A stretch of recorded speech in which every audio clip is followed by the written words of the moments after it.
Hello guys! Good morning! Ayan po, nandito na naman tayo sa bukid. Ito ang ating attire today. Meron tayong tapos nakabota. Yan, nandito kami ni Daddy sa ating matanim na kamote. At ipakita ko po sa inyo ang ating tanim na kamote. Napakaganda na po. At siguro po ito ay sa ngayon ay may laman na din. Maganda po siya, malagong-malago siya, marami siyang mga talbos. At aking pong ipakikita sa inyo. Ilang puno lang po ito. Maganda po at sa tabi ng kalsada at pumupunta na po sa kalsada. Ito po. Ayan guys, so ang ating mga kamote oh. Sa ilalim po yan ang ating mga tanim na kadyos. Ayan po oh. Dito ako sa tabi ng kalsada para makita ninyo ang Ayan po oh.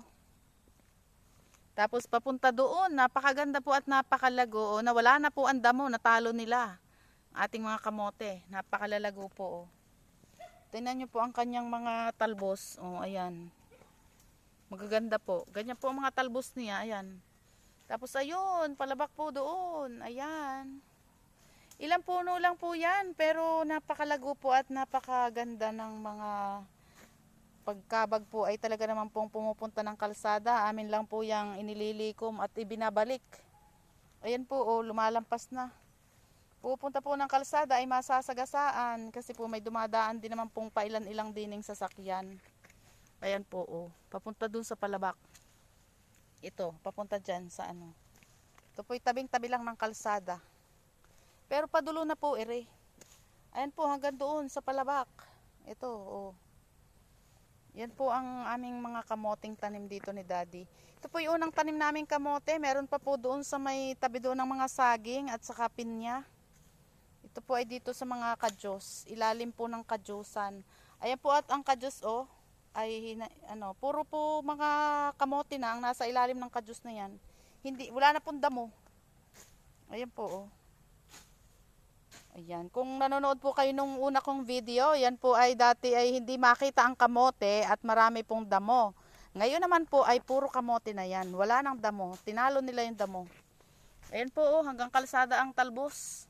Ayan oh. Maganda po yung kamote na yan. At yun daw po yung medyo mabayo-violet ay masustansya. Pwede pong i-blanch lang yan sa mainit na tubig. At yan po ay ulam na. Sausaw sa toyong may kalamansi. O, masarap na po yan. Ayan po. Papunta dito. Ilang puno lang po yan. Nasa 20, 21.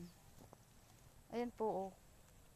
Wala na pong madaanan at talaga naman pong kaganda ng ating kamutihan. Ang ilalim po ng kadyusan natin ay panay ng kamote. O, ayun, hanggang doon po kay Batik. Hi, Batik! Yan po ang ating si Batik, ang bantay din sa bukid. Lagi pong nasa, malapit lang sa amin. Ayan po, ang ating mga kamote. Ayan po, dito yan. Sa unang tanim natin ng kamote.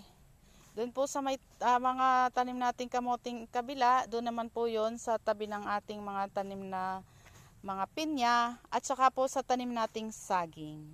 Ayan po. Mga kamote natin. Napakalago po at lalaman na yan. Malamang ilang saglit lang po, mga 1-2 buwan ay mayroon na po yang mga laman. Ating mga kamote. Tayo po ay makakapagluto rin. Sana po ay lumaman yan ng marami. Para po tayo makaka-harvest din.